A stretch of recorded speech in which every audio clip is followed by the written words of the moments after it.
Audio Jungle.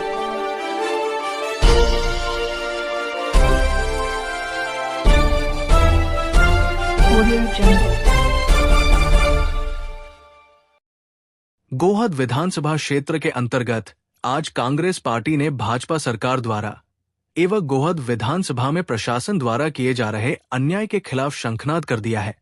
Gohad विधानसभा में कांग्रेस के विधायक केशव देसाई द्वारा प्रशासन के खिलाफ शंखनाद कार्यक्रम आयोजित किया गया, जिसमें मुख्य अतिथि के रूप में मध्य प्रदेश विधानसभा में नेता प्रतिपक्ष उमंग सिंघार, पूर्व नेता प्रतिपक्ष गोविंद सिंह, विधायक मुरैना दिनेश गुर्जर, विधायक डबरा सुरेश राजे मुख्य रूप से मौजूद रहे। मध्य प्रदेश विधानसभा में नेता प्रतिपक्ष उमंग सिंघार ने भाजपा सरकार पर हमला बोलते हुए कहा कि मोहन यादव की सरकार में भ्रष्टाचार चरम सीमा पर है एवं चंबल ग्वालियर में खुलेआम रेत का अवैध व्यापार चल रहा है, नीचे से ऊपर तक वसूली की जाती है। आखिर अवैध व्यापार को क्यों बंद नहीं करा पा रही मध्य प्रदेश सरकार? को घोटालों का प्रदेश कहें तो कोई अतिशयोक्ति नहीं होगी। मध्य प्रदेश में निरंतर एक के बाद एक घोटाले हो रहे हैं, जिसमें नरसिंह घोटाला, जिसके तार मंत्री विश्वास सारंग से जुड़े, एवं परिवहन घोटाला, जिसके तार भाजपा के कई मंत्रियों एवं विधायक भूपेंद्र सिंह से जुड़े। जब परिवहन घोटाले को हमारे उपनेता प्रतिपक्ष हेमंत कटारे ने उजागर किया और भाजपा के नेताओं को बेनकाब किया, तो भाजपा सरकार ने दबाव बनाने के लिए हेमंत कटारे के खिलाफ भी झूठी एफआईआर दर्ज करा दी। हम कांग्रेसी फिर भी नहीं डरेंगे और विधानसभा में कांग्रेस के कार्यकर्ताओं की आवाज पूरी दम से उठाएंगे। मुख्यमंत्री मोहन यादव विधानसभा ही नहीं चलने देते, क्योंकि हम उनसे सवाल करते हैं कि आपके घोषणा पत्र का क्या हुआ। मैं तो आपको ऐसे लोग कहते थे कि मरने वालों को क्या कही जाती है, बचाने वालों को ईश्वर कही जाते हैं। हमारे पिता तो डॉक्टर हमारे ईश्वर है, वो हमारी पूरी जनता बैठी है जो हमारी भगवान है।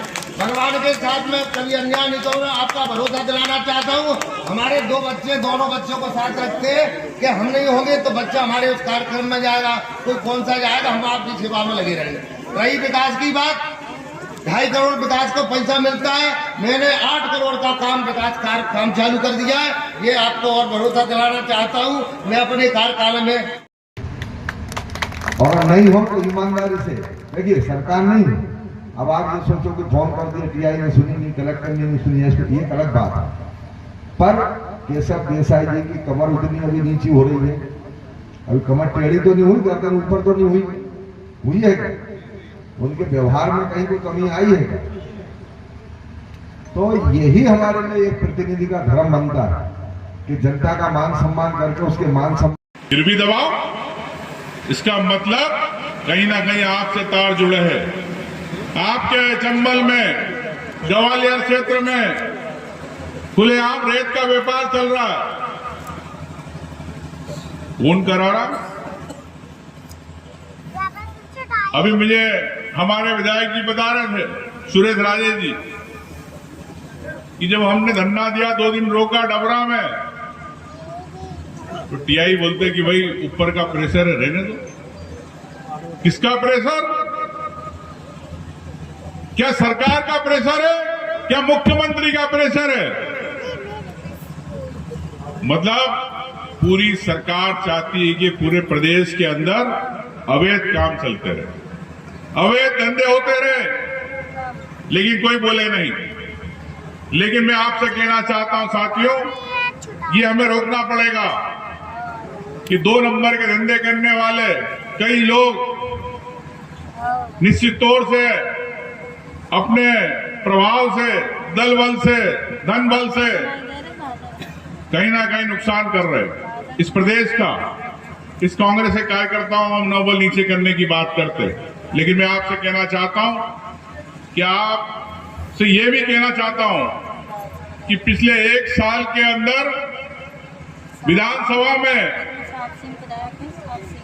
जब भी सरकार ने कोई बात करी, हमने उसका बिल्कुल जवाब मजबूती के साथ जवाब दिया। कांग्रेस के 62-64 विधायक है, लेकिन भारतीय जनता पार्टी के 160 विधायक की आंख से आंख नहीं मिला पाते। और ये हम सब विधायकों की ताकत है और आपके क्षेत्र में मैदान में आपकी ताकत है जो हम आपकी लड़ाई लड़ रहे हैं। नरसिंह घोटाला हुआ, कई 100 करोड़ रुपए इकट्ठे कर लिए गए, विश्वास सारंग के तार जुड़े, लेकिन बीजेपी ने उसको चुप करा दिया। क्यों? इसका मतलब आप चाहते हो कि आपकी सरकार में भ्रष्टाचारी मंत्री रहे, इससे स्पष्ट होता है। क्यों नहीं जांच कराई आपने? क्या बच्चों का, छात्रों का करोड़ों रुपए, कॉलेज के लोगों का पैसा किसके पास जा रहा है, किसकी जेब में जा रहा है? चोरी सरकार कराती जा। अभी परिवहन घोटाला हुआ, कई बातें आई, हमारे पास मंत्री भी आया है, कोई देश है, उनके अन्याय हुआ, कोई सुनने वाला नहीं। पुलिस का अत्याचार दमन समूचे प्रदेश देश में कांग्रेस के कार्यकर्ताओं को चल रहा है। अगर आप जनता पार्टी के कई नेता मंत्रियों ने इसके आश्वासन दिया था पूर्व में, और आश्वासन दे के भूल जाती है। लेकिन मैं आपसे कहना चाहता हूं, कांग्रेस पार्टी की ओर से हम इसको चाहे विधानसभा के माध्यम से हो, चाहे पत्रकार के माध्यम से परिवहन मंत्रालय तक ये बात पहुंचाएंगे और जो उनको याद दिलाएंगे कि आपने आश्वासन दिए थे, ये पूरी किया। प्रधानमंत्री मोदी जी को चिट्ठी लिखेंगे, निश्चित तौर से इस पर संज्ञान लेंगे। सर, अभी मंत्री जी के बोल बिगड़े हैं, उन्होंने कहा जनता को भीख मांगने वाली है। प्रभारी मंत्री जी जो है भिंड जिले के प्रहलाद पटेल जी मध्य प्रदेश में कैबिनेट मंत्री है, इसको लेकर देखिए, वरिष्ठ मंत्री है, गंभीर स्वभाव के है।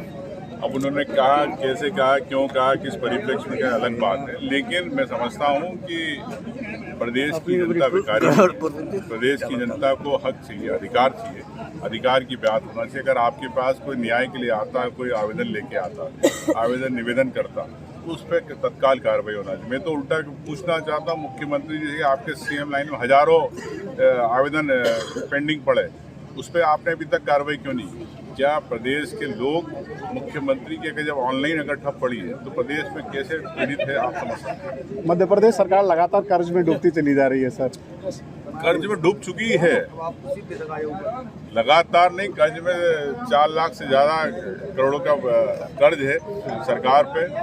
और मध्य प्रदेश के मुख्यमंत्री हो, चाहे शिवराज जी रहे, चाहे मोहन यादव जी रहे, इन लोगों के पास कोई मध्य प्रदेश के लिए विजन नहीं। सिर्फ ब्रांडिंग करते, बड़े बड़े प्रोग्राम करते, इन्वेस्टर मीट करते, लेकिन प्रदेश के अंदर कितना इन्वेस्टमेंट आया ये बताएं। और इन्वेस्टमेंट आया, कागजों से इन्वेस्टमेंट से नहीं चलेगा। बात ये कि यहाँ के कितने उद्योग लगे, कितने युवाओं को नौकरी मिली, क्या प्रदेश के 70% युवाओं को नौकरी मिली फैक्ट्रियों में, ये भी स्पष्ट करना चाहिए। तो मैं समझता हूँ कि सिर्फ जुमलेबाजी है और इस पर सरकार को यहाँ के देखते हुए जो क्षेत्रीय, चाहे हथकरघा हो, मैं तो यही कहना चाहता हूँ, छोटे छोटे उद्योग हैं। आज हथकरघा में आप लोगों तो अब चंदेरी सिल्क है, महेश्वरी सिल्क है, बाग प्रिंट, ऐसे कई उद्योग हैं छोटे, उनको आपको बढ़ाना चाहिए। सरकार उसमें पैसा नहीं देना चाहती। निश्चित तौर से ये बड़े दुख की बात है कि बाहर के उद्योगपति को ज़मीन तो देना चाहती, जो 10-20 साल अपनी ज़मीनें खाली रखते, लेकिन उद्योग नहीं लाते। इसी कारण आज प्रदेश देश के अंदर 9वें स्थान पर है बीमारू राज्य। जब तक बीमारू राज्य से ऊपर नहीं आएगा, जब तक मध्य प्रदेश का विकास नहीं होगा, आत्मनिर्भर नहीं होगा। इंडस्ट्री मालनपुर में है, स्थानीय लोगों को बार बार रोजगार की मुद्दा उठाए जा रहे हैं, क्यों हल नहीं हो रहा है? मैं वही कहना चाहता हूँ कि सरकार की नीति पॉलिसी क्लियर होना चाहिए कि 70% यहाँ के स्थानीय लोगों को रोजगार मिले। तो सरकार क्यों नहीं इस पर नीति बनाती? क्या आप प्रदेश के युवाओं को नौकरी नहीं देना चाहते? इसी कारण अगर आपने नीति बना ली तो कौन मना करेगा 70% यहाँ के लोगों को रोजगार के लिए? पूर्व एसडीएम ने आदेश किया था यहाँ रिकवरी का 4 करोड़ 54 लाख रुपए का खदान पर, आज दिन तक रिकवरी नहीं हुई। उसका एसडीएम साहब ने आज दिन तक कोई कार्रवाई नहीं की। कई बार खबरें चली पर कोई फर्क नहीं पड़ा। देखिए, ये तो एक छोटी सी बात है आपकी रिकवरी, वो भी तो, लेकिन मैं समझता हूँ कि प्रदेश के अंदर ऐसे कई रिकवरी बाकी है। और क्या कारण है? क्या भारतीय जनता पार्टी के कार्यकर्ता नेता जो जुड़े हुए आपसे, इस कारण आप रिकवरी नहीं चाहते? वहाँ से पत्थर आ रहे हैं, उससे लोगों के काफी आहत हो रहे हैं, लोगों के कई जान चली। तो मैं वही आपसे कहना चाहता हूँ कि जो भारतीय जनता पार्टी के लोग हैं, संगठन जुड़े, उन लोगों से सरकार का सीधा सीधा संरक्षण है और उनसे अवैध धंधे कराए जा रहे हैं। ये